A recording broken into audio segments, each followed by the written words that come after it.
Right guys, welcome back to the channel and a brand new series that I am so excited for. I've wanted to talk about this loads, but I wanted to get it filmed before I start really going on about it, and this is the Pro Series. So today, in this episode, I have the pleasure of Sas in with me, or I'm in with him for a training session and an interview. It's a chest session. It's fantastic to see how Sas trains. You'll get a full insight into his thought processes, his training techniques. There was some stuff in there that I thoroughly enjoyed and haven't done before, which for someone who's been around as long as I have says something. And I then got the pleasure of sitting down with him at the end and going through some very interesting things around his mindset, around his highlights of his career, his setbacks, and the question on everyone's lips, what is next for Sas? So stay tuned, lock in for this episode, buckle up. I have enjoyed the hell out of today, and I can't wait for you guys to see it. I think the passion drives you. Yeah. It's like if you're in a chest session that you're not enjoying, you're missing out on those extra percent of intensity because you just want to get it done. And I feel like that's the same. You look at a lot of the most successful people in history. It starts with, how can I make this work for me? Because I really enjoy it. Because it's not like work, then, is it? So you can do it all day long. Like, it's not like, I finish work at 6. All the way.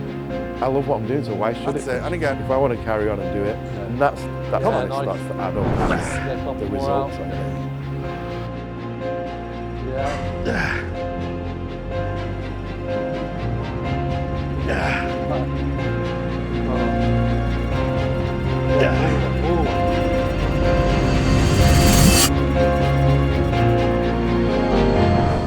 Keep moving. Yeah, that's cool. I feel like good to see.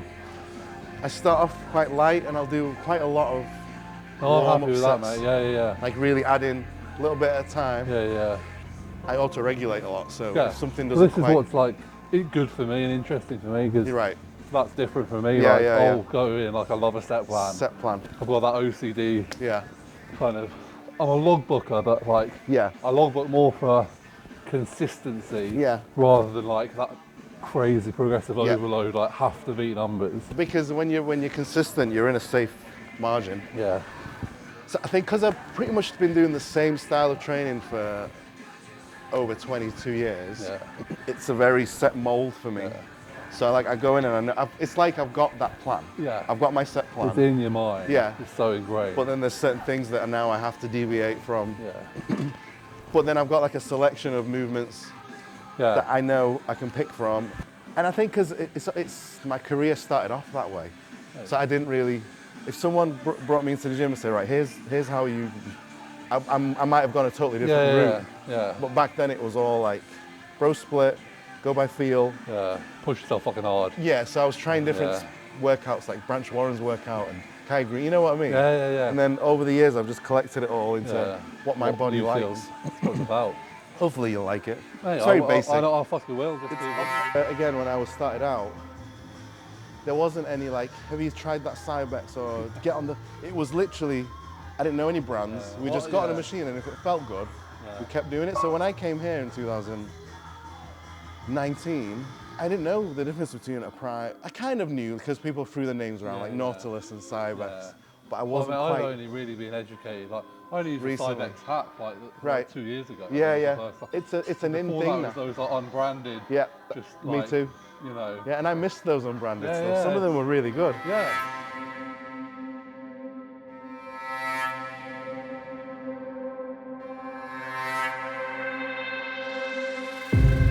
Yeah, but you filled out really well, like. Yeah, like when I started, I didn't realise people were like bodybuilders were short. Like, I'd see like Jay Cutler, I'd be like probably 6'2". Yeah, you think they're bigger, you're right, yeah. When you we met in 2012 when you came up to me. So I didn't look at you and think, how is he going to fill out? Yeah. But I've seen you over the years, you filled out just fine. I don't think there was any gaps in your physique. It's just overall, like that overall size to look like, you know, someone shorter. But. And because there's so many other, because it's dominated by such a small margin of height, guys like you and Jamie would stand out too much. Yeah, we stand out, like get eyes on us, but then that's not always a good thing. No, I know what you mean. Because then people like, the judge is like, okay, well, yeah, like they're big, but proportionally not where they need to be. Yeah. So. Yeah, it must be hard. You've done incredibly well, mate. Yeah. It's not like when I originally wanted to be an NBA player when I was in school. From when I was 10, I was like, right, I'm going to be in the NBA. Like, I was adamant. There was no other path. Then I got into I got to 15, 16, and then all my basketball mates were like just going up that. And I just stayed here. And I was like, see? See, I never wanted to. That's what I mean. You could have. I would have. That was my dream for so long. I grew outwards instead. Yeah. Okay. I was born in Iran. I was born and I was a shy kid to begin with. We moved here when I was 6.5, 7. Okay. So I'd already had I knew the language in Iran, reading, writing. So I came in and it was like, okay, we got to start again. Yeah. So you put a shy kid in a new country, in a new school, he doesn't speak the language. So it was all of a sudden, it was like, I was in my own little world then. I didn't know how to speak. Yeah. I was learning fast, but I became more closed off. Yeah, you're the I didn't speak, Degree, Then when I was 11, I remember my dad put me into kickboxing. He found a kickboxing class near us, and he went to the instructor. He said, just toughen him, because I was shy and I was getting pushed around a bit. Okay. And he said, toughen him up. So I started learning how to train, how to do kickboxing, and I did like it. Then I started watching the movies, Jean-Claude Van Damme, Arnold, Stallone. I started noticing the physiques. And even as a kid, I loved the action figure. It's like so it's much the same. It's the same thing, here, just different routes. Yeah. So I like that strength. Being a shy kid, I didn't speak much. So for me, it was like, okay, so physically, I like being physical. The physique and the confidence. Like, I had a massive connection there in my head. Yeah, sports. If I was physically, I'd be more confident. Exactly. Like we needed kind of like an armor almost. Yeah. A way to speak out and express ourselves. Yes. For me, I started basketball at the same time. I fell in love with basketball. So I had basketball and kickboxing, and then the movies, and I thought, I want to be big and muscly like these guys. So I remember I was 13, and my auntie, we were leaving a party, family party, and I saw a shooting star, and my auntie was like, make a wish. And my wish at the time was, I want to look like Arnold. Yeah. And it sounds a bit cheesy, but literally. Yeah. So like that summer, my mum took me to Argos, and I bought a set of weights. So it was a York set, so you got the bench with the swivel on the end for hamstrings and the little like twirly bar. With you had to spin the thing about 5 minutes. It was a great set. So and then it came with the poster of a little cartoon guy, and he did all the exercises. So I just started copying him. Right. So I was 13. There was no internet. Yeah. I didn't even know there was magazines. I didn't know anything. I didn't have an uncle to teach me. So I literally started copying this poster, like curls and chest presses, and every day, as soon as I could, I would try and do as many of them. Yeah. It was like, the frequency was like 4 times a day. So that was all I had. And then I said to my mum, I was like, I want to grow. She was like, well, babies drink milk. Yogurt's got calcium in it. So I started eating a load of yogurt, which isn't bad, but I was just eating her food, which Persian food is pretty much bodybuilding. I was going to say, like, I think you're onto a winner there. For every time you post, like, when you go home to your mum, not only to look delicious, but from a bodybuilding point of view. And I didn't understand that till later on. Yeah, quality. They had the superfoods in there. They had the meat, the rice. Homemade, quality protein, wholesome food. Carbs, So I already had that. And then, so that was 13. I got to 16 when I went into my first gym. It was at my sixth form college. Yeah. So by then, I actually went to college, and after the first week, I was known as the guy with the muscles. Okay. So it worked. Whatever I did at home, I started to grow. Yeah. And then in the gym, me and my mates were messing around, and I noticed that I was considerably stronger than the other guys. I could do the curls with like almost stack. Yeah. And, I mean, they weren't heavy like. Yeah, but still. And then when I was 8, so college you mess about a bit, but I knew that by then I wasn't a kickboxer. And I wasn't a basketball player, which are the two things I wanted. I knew I wanted to be a pro at something sporty. Yes. Because in school, no one spoke to me till they saw me play basketball. Yeah. All of a sudden, it was like, this guy's worth something. Yeah, so I was made captain, and I was good at tennis, and then that's how I started to make quite a few friends. Yeah. So I thought, right, I need to be a sportsman. I need to be a basketball player or kickboxer or something. Anyway, basketball didn't work out. I stopped growing. I had the skill, I just couldn't jump as high. And kickboxing was something that I loved the training. Yeah. So it was when it was me, I loved it, the technique work. But when I got in the ring, there was something holding me back. I don't think I had that kind of, the eye of the tiger, so to speak. Yeah. I couldn't keep my eyes. Like every time someone went to hit me, I'd kind of like, I'd flinch, which I knew wasn't a fighter's edge type thing. I said, at the time there was the rage about slowing all your reps down. This is like a decade ago. So I said, what do you think of super slow? On the way negatives, up as well? negatives and just slow reps. And he was like, I hate slow reps. He said, imagine, because I was running a takeaway at the time. Right. So he said, would you rather have 10 people into your takeaway, buy food and get out so another 10 people can go in? Or do you want them to come in and sit there for an hour? What makes more profit? I mean, probably nothing to do with bodybuilding, but he's more of the get more contractions. Which it works out the same time under tension, doesn't it? It's just two different ways of doing the same thing. Sort of like trying to find that balancing point, like you say, between... He said control always. Yeah, that's it. When you watch like Branch and Johnny train, you're like, wow, that's like... How are they still together? But then at the same time, you see some of like the newer guys, like super it looks slow. fucking boring. I said this to a client the other day. There's got to be an element of fun as well. He said to me, he was like, "Oh, I've slowed down some of my reps because I've seen your videos." Yeah. I was like, "That's great, but like, don't take the piss with it." Yeah. Like, don't over-exaggerate. Like, control the negative, whatever that means to you. Like, because again, like your control. Yeah. It might not. It might look quick, but it might. If you're in control, you're in control. Yeah, exactly. Completely agree.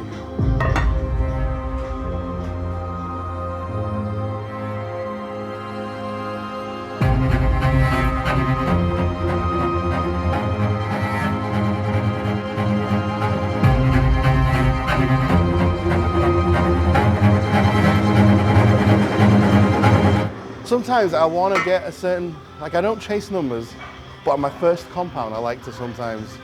Especially if you've got a reference point. Yeah, like, and if you're off season, the calories are high and sleep's good. So those days I'll do the minimal on my warm-ups, like 5 reps. I don't like to go any below, so that I know on the last set I've got the maximum.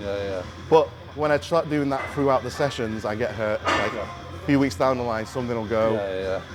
Like when I go low volume to get the maximal load, I can do it, but then something just goes. Yeah. I'm not Jordan. There's only one. Or James. There's only one. Okay. 1, 2, 3. Bye-bye.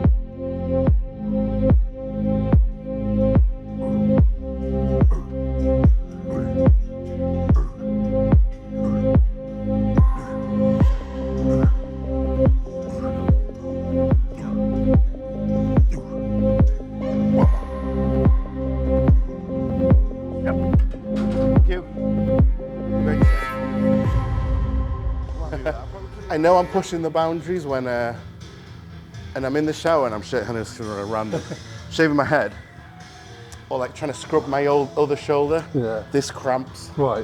Usually that means if I don't kind of moderate my volume over the next few weeks, this goes like this literally pops. And then I can't do it for like 2-3 weeks. So if you feel anything there, it feels tight. You know what I mean? Like it's the tightness that gets me. And this angle of press attacks that straight away.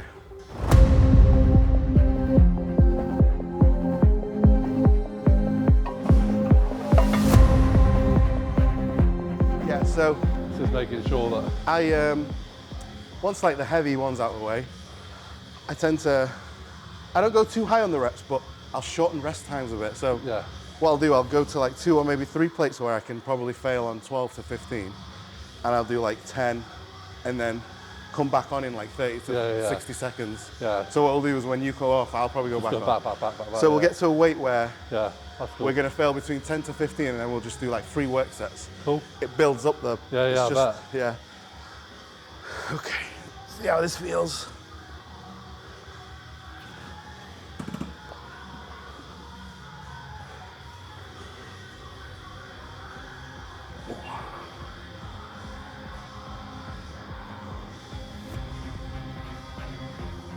get a nice squeeze at the top of this.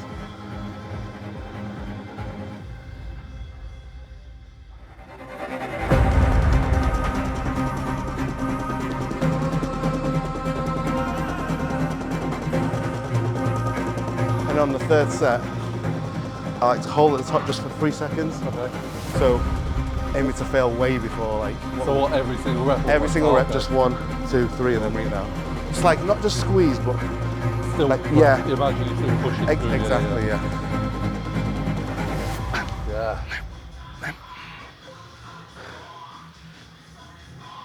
Here we go.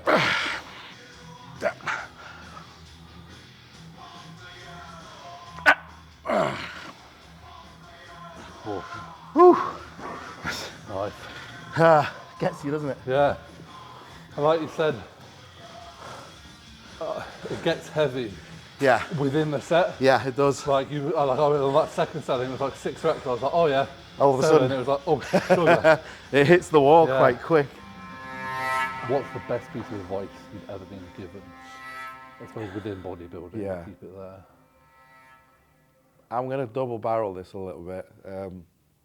One is Chris Aceto, and this sounds really simple, really simple. Often the best advice. Yeah, don't stress. I know it's just vague, but he told me at a time where, and I think loads of bodybuilders suffer with this. Massively. It's just overthinking and letting your stress levels kind of get a little bit out of hand, because nothing good comes of it. I think whether you're in prep or you're in your off season or you're pre-stage, you're about to go on stage, or peak week, stress just does not do any good. It can completely ruin your condition within very quickly, or it can just ruin a training session. It can ruin your appetite. It can ruin your sleep.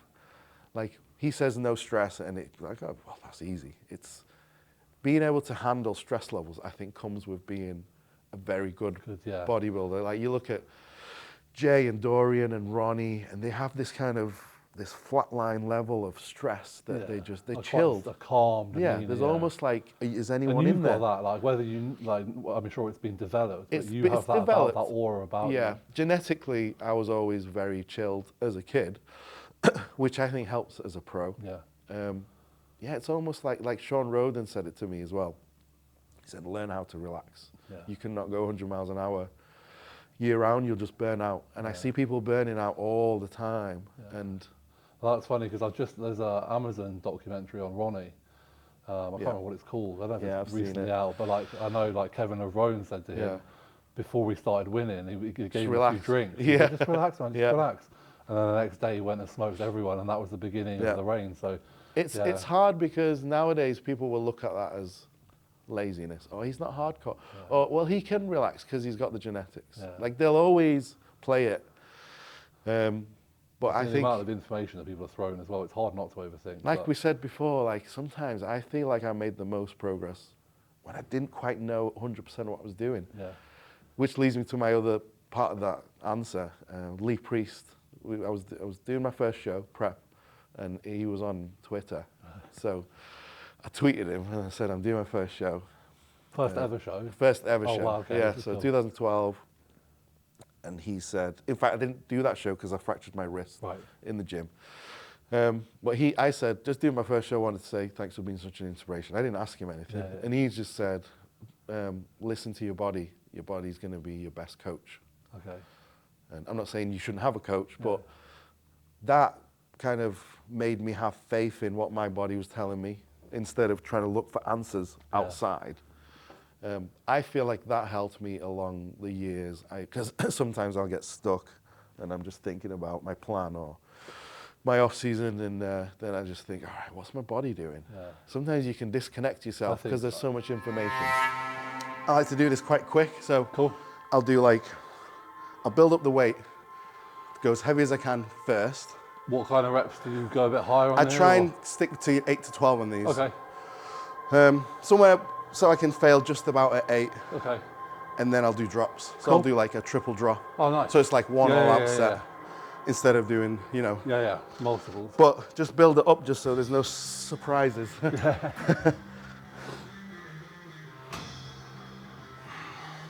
Obviously focusing on the stretch and all that stuff.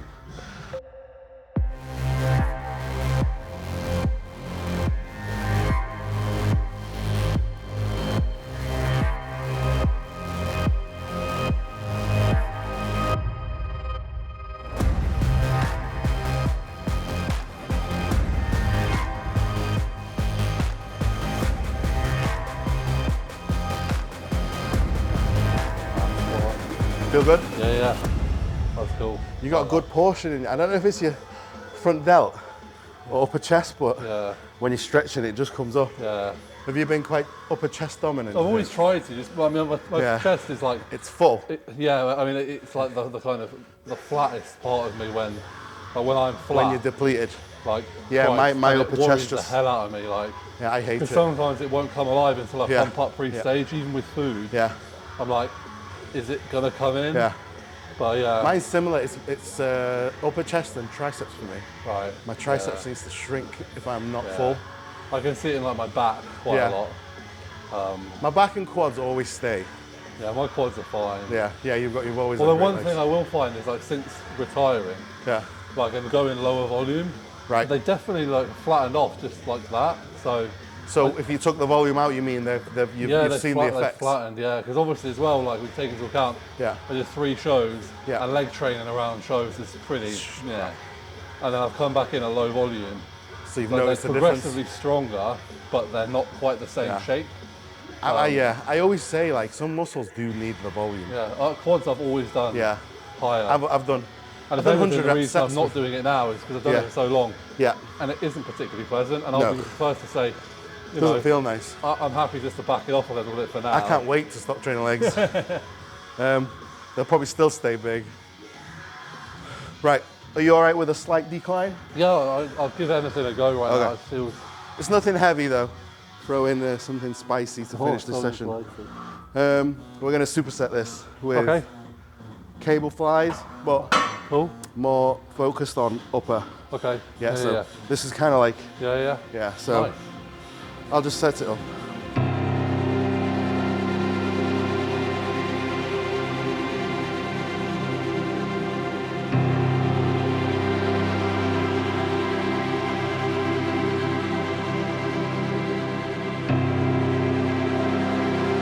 That's it, and again.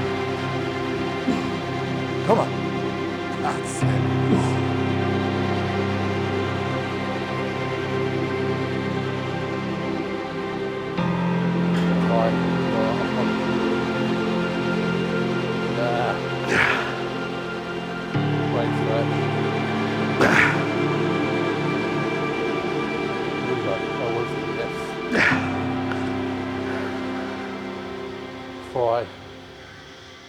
Nice. Woo.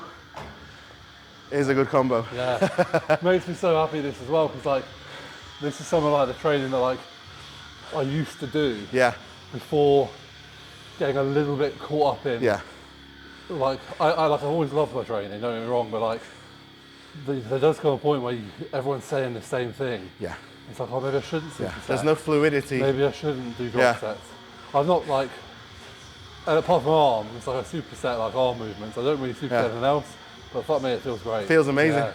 You know what's funny? Nice. After Spain, John Jewett messaged me, DM'd me. Yeah. He was like, I just watched your, he's someone I look up to. Yeah, absolutely. He said, I just watched your chest training video. And he questioned me on how I use my instinct to like change things in the session. Yeah. He said, I find that really interesting. Yeah. Because he's quite similar. He's like, right, there's a set way I need to do this. Yeah. Whereas he said, I'm getting older, my joints hurt. Like he was trying to ask me how I decide to add a superset or why. Right time, or how do I feel about it, how my joints feel. So it shows that there is that element. It's quite a hard thing to explain though. It is, mate. It's really hard. It's probably like the coaching eye. Do you know what I mean? Yeah. Like when you ask the coach, like, oh, why are you looking at that athlete and saying they need to have more of this? Why? Like but the brain to mouth is quite hard to. Yeah. Chris gave up. Peak week, he was like, I just wing it. Yeah. He's like, I don't know what else to say. Yeah. So I know what I want. Yeah. But I don't know how to. He always said, it's like his Italian grandma makes the best pasta sauce. If you ask her to write down the ingredients, she doesn't. She'll adjust as she goes. Yeah. She gets that perfect finish. Taste and on it's kind of similar. Another set? Yeah. You want to go up a bit or? I reckon I'll stick the same. So this will probably kick in a bit more now.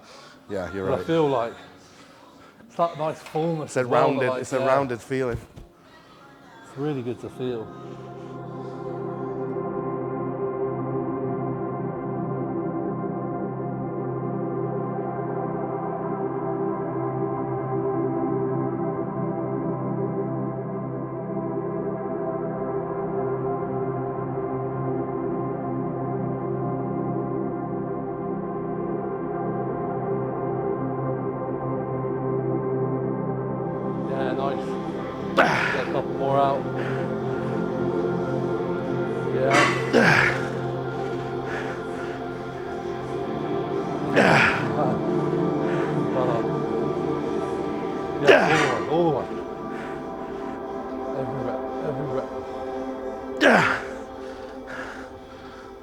Right, here we go. Come on. Come on. Yeah. Amazing. You get to the point where I think I've got another week till I get to do this again, so you get another few reps out. Yeah, a little fucking afterthought. Yeah. Don't get me wrong, sometimes I get to like delt day and I might want to throw in a bit, or even arms on the Saturday. Yeah. I might overlap with chest, I'll do like some close grip. Yeah. Just because my chest flattens out so easy. Yeah, I don't mind adding a bit more volume at the end of the week to it. Yeah, I do like the frequency argument. Yeah, no, I do as well. Just like balancing. If I had a glaring weakness, I would 100% double up on it. But just because of where I'm at, the mileage I have might have left. I feel like just hitting them once. Like if I was to go back to my 20s and things weren't growing as well as they were, I would start playing around with frequency. But because I was on my limit all the time with joints, weight gain, everything just seems to, the puzzle was fitting really nicely. Like there was no gaps to try and fill. Like Chris even said when I signed up with him in 2014, I said, so what do you think about training? He goes, just keep doing what you've been doing. He said, don't change a thing. And that's like so interesting as well, because I think so many younger guys are so interested in like more the gaps. Yeah. Everything's a fucking gap. Exactly, like, you can pick out gaps all the time. Just train. And like you say, the split intensity is everything. Like, 100%. Like the split is fairly irrelevant. Like obviously, if you're giving it everything. When we've got clients, I'll write them a split and I'll explain why. But at the same time, I could give them any split.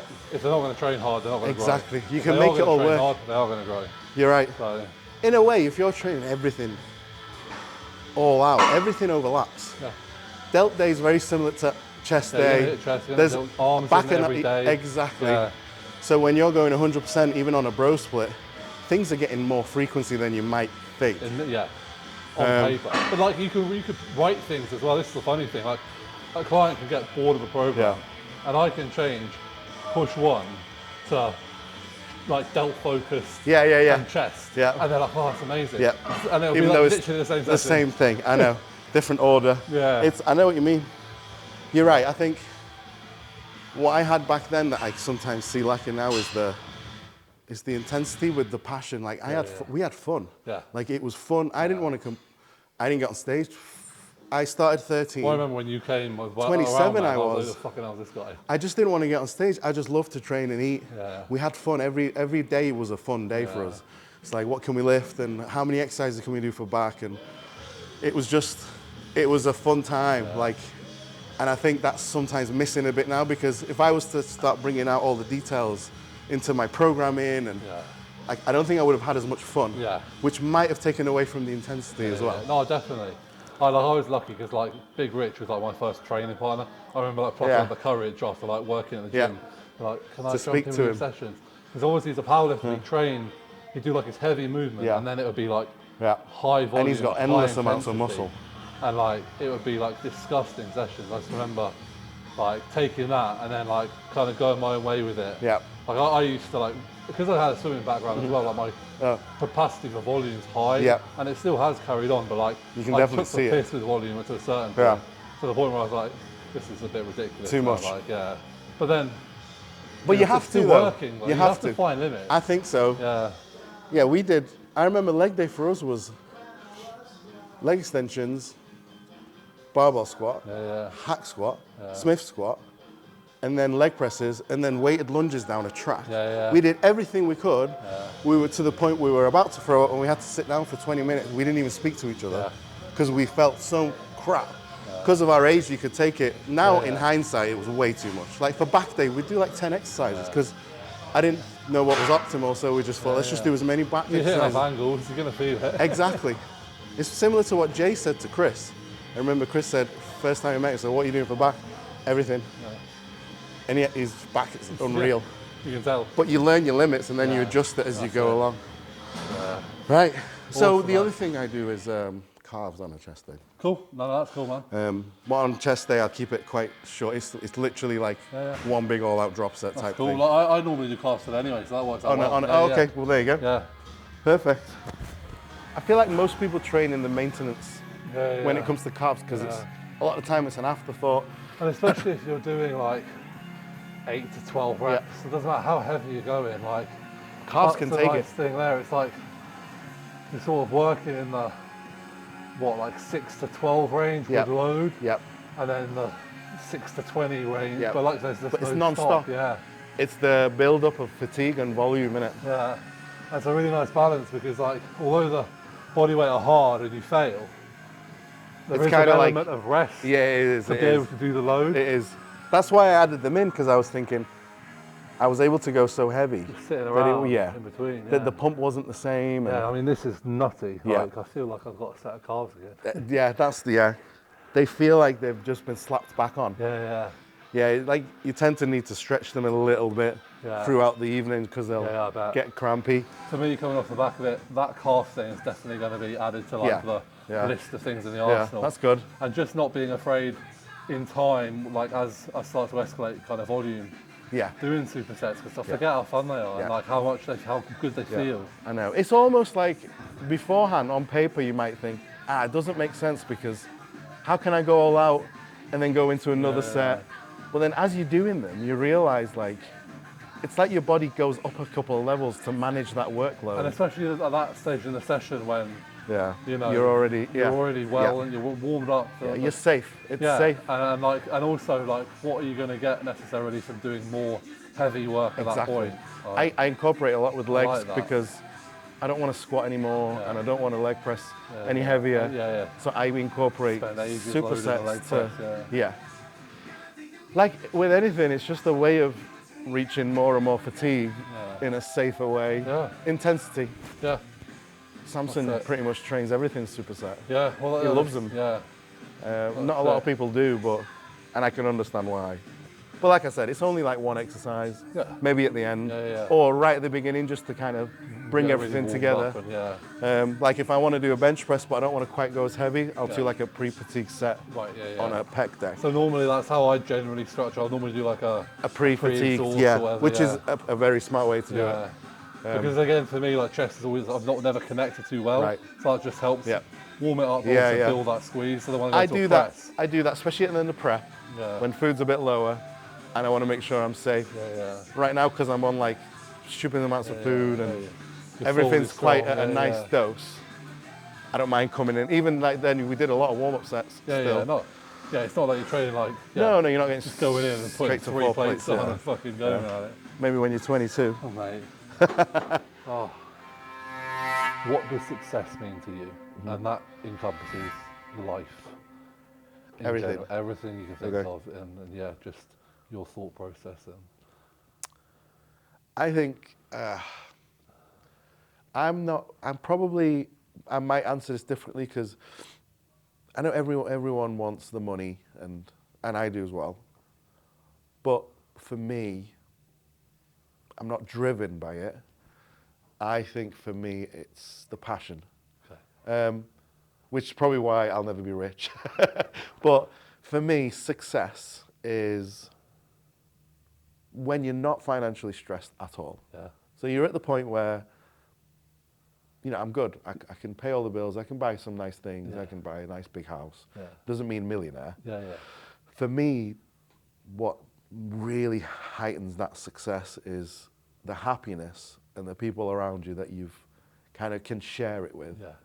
Because you can get a ruthless entrepreneur that's made millions, and the best thing anyone can say about him is, he's pretty ruthless. He worked hard. He's worked hard, but who's he got to share it with? And what's been the side effects getting him there? Like, I want to be able to sleep nicely when I'm 60, 70, 80, and I want to be able to play with my grandkids, or I'm not saying I want to live really old. I just want to live a really quality life. So I think if you were to put success at the top as a heading, under it has to be some form of health, happiness, passion, like just being able to go around and have a positive impact on other people as well. Have a bit of experience to share, like the opposite to selfishness, negativity, like anger, aggressiveness. Like I think that stuff ages you and it just kind of takes away the light very quickly, kind of thing. So that to me, I know it's a bit of a random answer. I like that a lot, and unsurprisingly, I can relate to that. Like, I'm not the guy who, I don't want to be 100% hardcore all the time. I want to kind of space out my energy. Sometimes I think speaking about these things, you sound lazy. Like, I know I do, like, because it's very similar to like the reason I'm where I am and where I want to go is you want to live a comfortable life, and I think that there's people hear comfy and they think lazy, but then you can only get to a comfortable life if you've worked fucking hard. Yeah. Unless it's gifted to you, which for 99% of us it isn't. It's not. No. I think that's a fantastic answer. It's hard. I really do. It's hard in this day and age. Yeah. It and is especially hard. when it's pushed on you. Money is so important, and material things are so important. That's really good to hear. It started off with me getting pushed into, not in a bad way, into uni. That was like the culture was finish education, get a really good degree, and get to work. That veered me away from hard work because I didn't like being pushed. So I have to be in control of what I'm doing. I think that's what's led me here in bodybuilding terms, and that's what's given me everything I have today. So it's discovering the passion. I think the passion drives you. Yeah. It's like if you're in a chest session that you're not enjoying, you're missing out on those extra few percent of intensity because you just want to get it done. And if that passion's missing in life, you're not going to live as hard. And I feel like that's the same. You look at a lot of the most successful people in history. They've kind of done something they've loved. Yeah. Like, I'm sure Elon Musk is doing something he loves. Yeah. The Apple guy, something he loves. He loved. It starts with, how can I make this work for me? Because I really enjoy it. Because it's not like work then, is it? Yeah. So you can do it all day long. Like, it's not like, I want to finish work at 6. Yeah. I love what I'm doing, so why should it finish at 6? If I want to carry on and do it, and that's when it starts to add up the results, I think. Yeah. Oh, mate, thank you so much for your time. Mate, thank you for having me. Honestly, it's an honour to be here, not only with you, to be your first episode. Yeah, no, it's going to be cool. It's kind of like a rounded journey. We started off in 2012. Yeah. And now we're here talking about how we've got here. Everything that's happened in between. So it's been a pretty cool experience for me as well. So thank you for having me. Mate, thank you so much. And good luck with the series as well. Yes, thank you. And retirement. I'm going to put all of Sas's information, his YouTube channel, his Instagram below, because if you don't follow him, as you just heard, it's worth following because there is lots to come and it's going to be exciting. And obviously, mate, I'm going to be wishing you all the best for the Olympia, but thank you. I know, regardless of how that goes, you have that physique that is worthy of it. Thank you. We know the sport, but I wish you all the best. Thank you, mate. I appreciate it a lot. Again, guys, thank you all for watching. Like, comment, subscribe. This series is going to be a regular. So I'll put a little playlist. You can follow that or whatever. I don't even know if that's a thing. But once again, massive thanks to Sas. Thank you for watching, and I'll see you next time.